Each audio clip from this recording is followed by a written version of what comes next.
이 절대 다수의 사람들이 일을 할 때는 명분을 중시하며 누군가에게 일을 부탁할 때도 명분을 만들어지만 그 사람은 스스로 눈 속이고 눈 가리고 아웅하는 일이라도 기꺼이 합니다.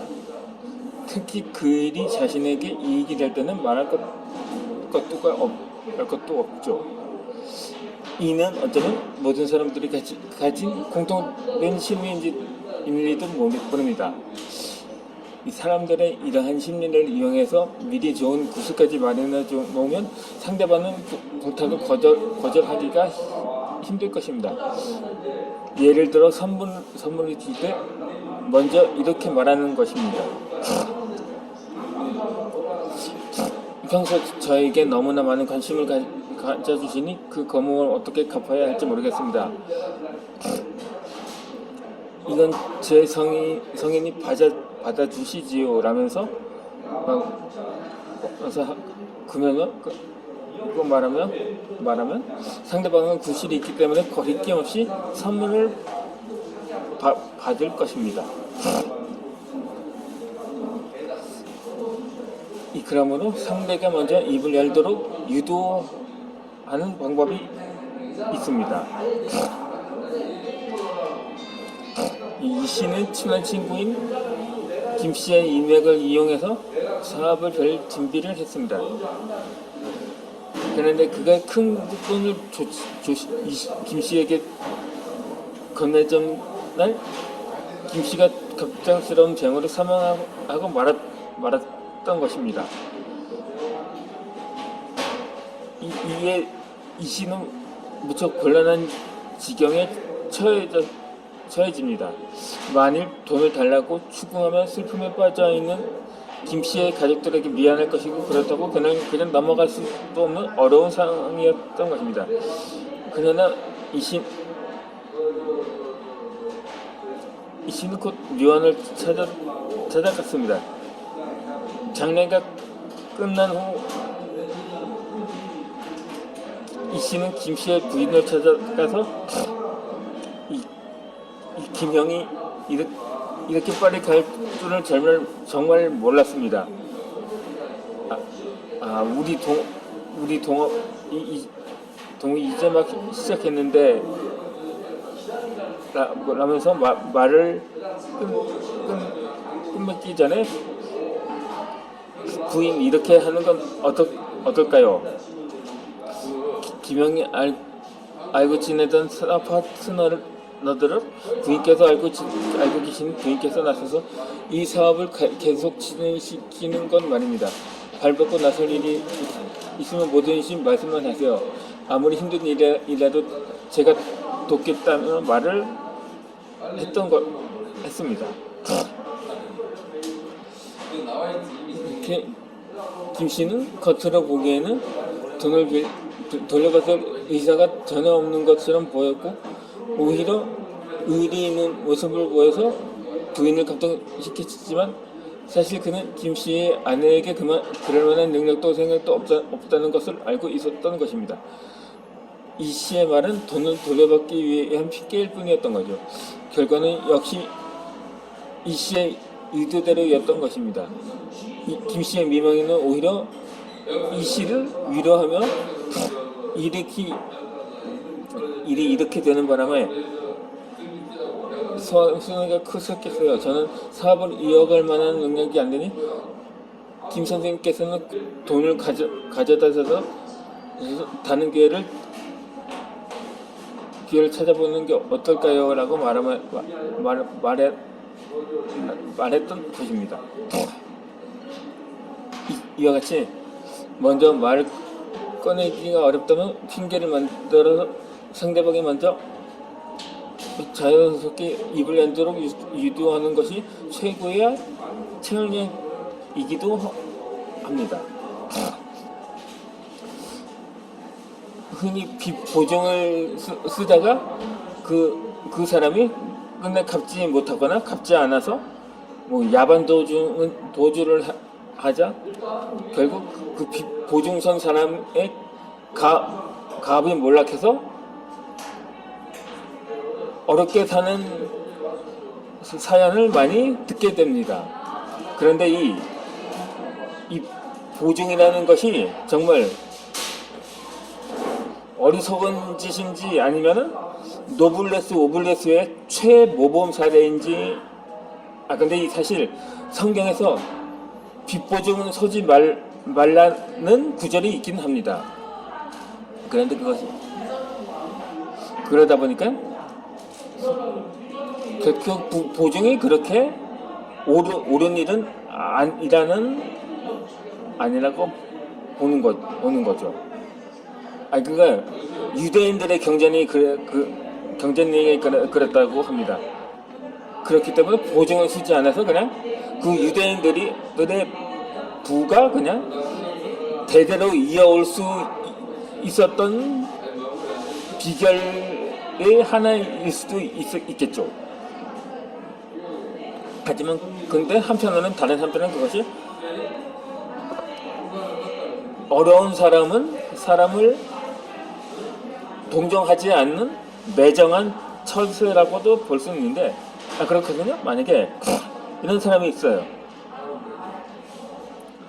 만약에 노숙자에게 기부를 했거든요. 그런데 그 사람은 그 원래 목적이 그거예요. 그 사람이 다시 만약에 사업을 한 사람인데 그렇다면 다시 재기할 수 있는 그러한 자금을 마련해 준 셈으로 쳤는데 그 사람이 계속 술과 노름으로 탕진을 하는 거예요. 그러다 보니까 더 이상 안 되겠다 싶어서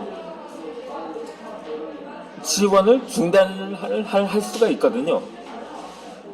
그렇기 때문에 거리는 동정하면 안 된다는 방식이 팽배해진 것이 아닌가 하는 판단도 듭니다. 물론 다시 재기해서 다시 제2의 인생을 살아가는 사람들도 없진 않지만 말입니다.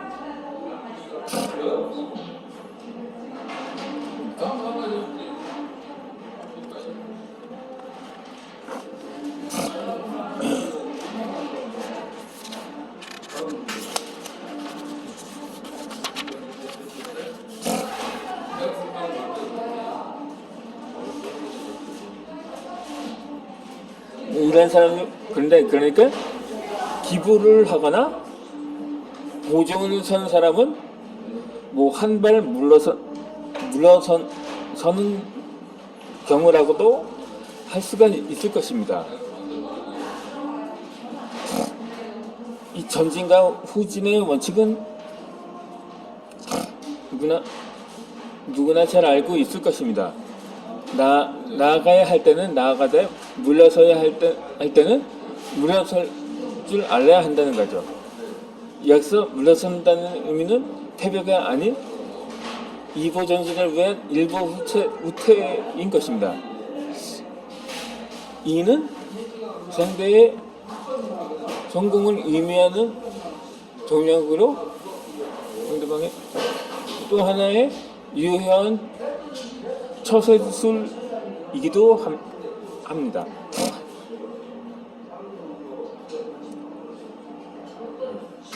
이전 영상에서 말했던 것처럼 일종의 전략이자 전술이기도 하다는 거죠.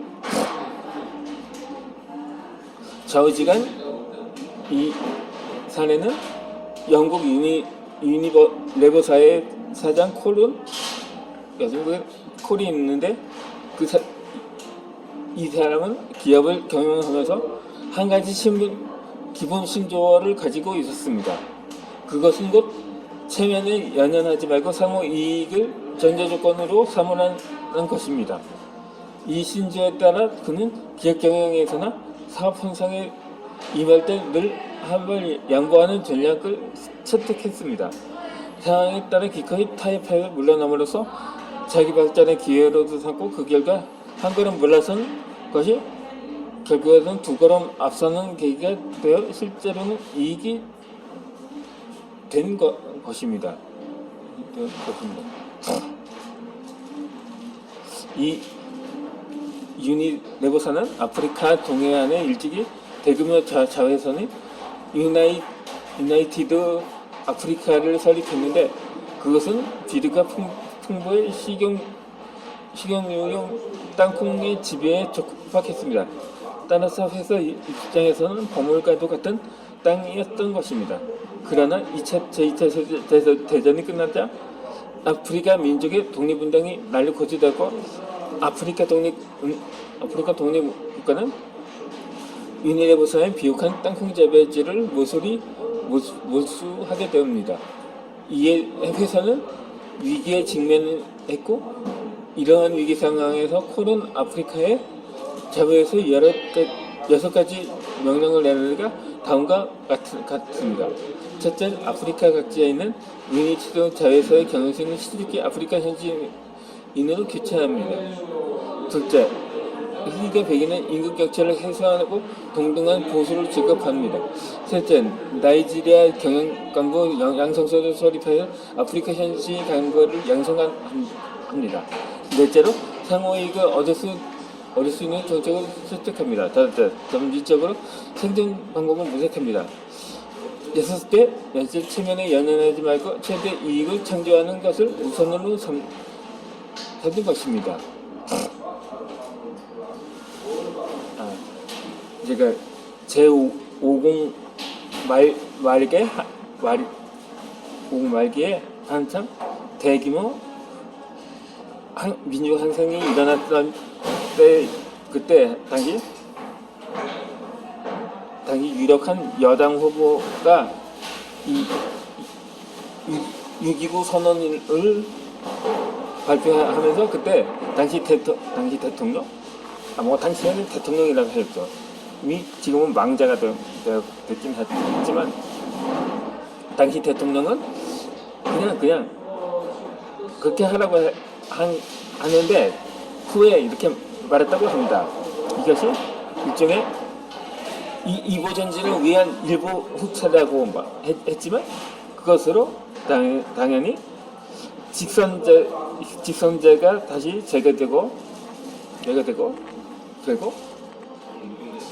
그렇게 해서 이제 국민이 주인이 되는 진정한 민주화 시대가 열린 것이 되었던 것입니다. 열린 것입니다. 그 후로는 이제 들고 지금도 무슨 일각에서는 독재라고 하는데 그것도 여전히 이제 곧 대선이 얼마 안 남았으니까 완전히 다시 헌법이 갈아엎은 것도 아니잖아요. 임기 5년제에 계속해서 5년마다 나라의 새 주인이 교체되는 물론 한 정당에 또 이어서 그 사람이 선출된다고 해도 아무튼 정책이나 노선이 다를 수가 있으니까요. 그렇게 해서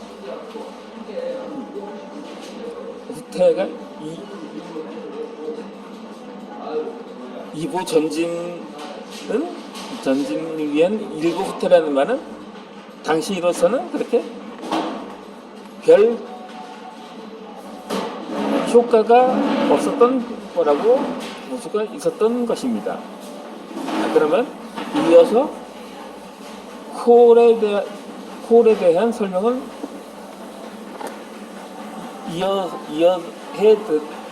이어서 설명해 드리도록 하겠습니다.